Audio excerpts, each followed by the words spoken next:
कहीं आई बदिलदार नैहर में ओ कहीं आई बदिलदार नैहर में। छोट रे दुल्हवा बड़ा छोट रे दिनवा दिनवा सुन रे दुल्हवा बड़ी छोट रे। मोर बाबा तोहर बोल भाता एक गाय कार्तिक बीत कुआर बीताई गया गहनवा। कार्तिक बीतल कुआर बीतल आयल गहनवा। कहीं आई बदिलदार नैहर में कहीं आई बदिलदार नैहर में। कहीं आई बदिलदार नैहर में कहीं आई बदिलदार नैहर में। माघ बीता पूस बीता आई गा फगुनवा। माघ बीतल पूस बीतल आई गल फागुनवा। माघ बीता पूस बीता आई गा फगुनवा। माघ बीतल पूस बीतल आई गल फागुनवा। कहीं आई बदिलदार नैहर में कहीं आई बदिलदार नैहर में। कहीं आई बदिलदार नैहर में ओ कहीं आई बदिलदार नैहर में। चैत बीत बैसाख बीता आई गज जेठवा। चैत बीतल बैसाख बीतल आय गल आषाढ़वा। चैत बीत बैसाख बीता आई गाया जेठवा। चैत बीतल बैसाख बीतल आई गयल जेठवा। कहीं आई बदिलदार नैहर में कहीं आई बदिलदार नैहर में। अब तोहरे कहे से होई तो देखिए दोस्त दादी बियाह गवन में चाहे तो कुछ भरी ही हाँ एक आखे बियाहे वाला गाता। हाँ नटियो ना अच्छा फगुनवा वाला गावा इसमें चैत लागे वाला है ना फागुन सरसों फुलाई याद ना ना बा याद देखा याद कर।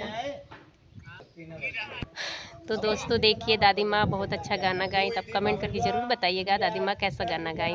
दादी हो हाँ एक अखौरो गा दे तू।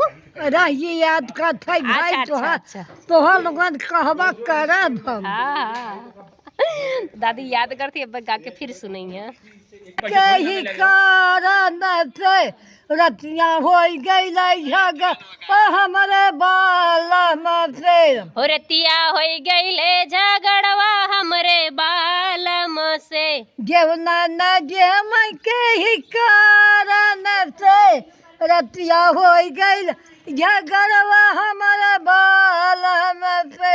रतिया हो गईले झगड़वा हमरे बालम से। जेवना न बिरवा न कुछ के ही कारण से रतियाँ हो गई झगड़वा हमारे बालम से। हो रतिया हो गईले झगड़वा हमरे बालम से। रतियाँ हो गई झगड़वा हमारे बालम से। हो रतिया हो गईले झगड़वा हमरे बालम से। हो हमरे बालम से हो हमरे बालम से। रतिया हो गईले झगड़वा हमरे बालम से। भैया ना करी है विजया तू तो पैसा मन बना।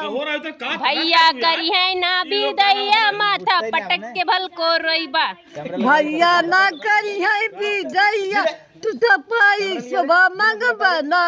भैया करी है ना विदाई तू ता रुपया मंगवाना। नहीं तो उल्टा कहा। अच्छा भैया ना करी है विजया तू तो पाई शोभा मंग बना। भैया करी है ना विदैया तू पैसा मंगवाना। हम कह जाई है विदैया ना पाई शोभा चाहिए है ना हमके कई दिहा विदैया ना पैसवा चाहिए ना हम कह जाई है विदैया ना पाई शोभा चाहिए है ना ओ हमके कई दी हैं विदैया ना पैसवा चाहिए ना तब तो है यहाँ नहीं आया बहलम तब तो तू ही आने अइहा हमरे बालम ना भैया करी है विदैया तू तो लौटाई पोटाई लगवलम भैया करी है ना विदैया तू त लोटे पोटे लगबा भैया ना करी है विदैया तू तो लौटाई पोटाई लगना भैया करी है ना विदैया तू त लोटे पोटे लगबा अब ओके दोस्तों दादी कब कहे होता तो हम याद कर लेना अच्छा अब याद करे रहू ना भैया के वीडियो में गावे खोई तो बैठ के गाओ कुछ बता दे तो गाओ हाँ सही कर लू हम अनाज यह फुटवा चला जाए हाँ तो हरे घरे तक जाई क्या दादी जाके गावत हैं तो दोस्तों दादी अम्मा कैसे गा रही थी आप लोग जरूर कमेंट करके बताइएगा। दादी अम्मा पुराने ज़माने के गीत गा रही थी और हम उनको दोहरा रहे थे पर हमको आ नहीं रहा था, फिर भी हम दोहराने की कोशिश कर रहे थे।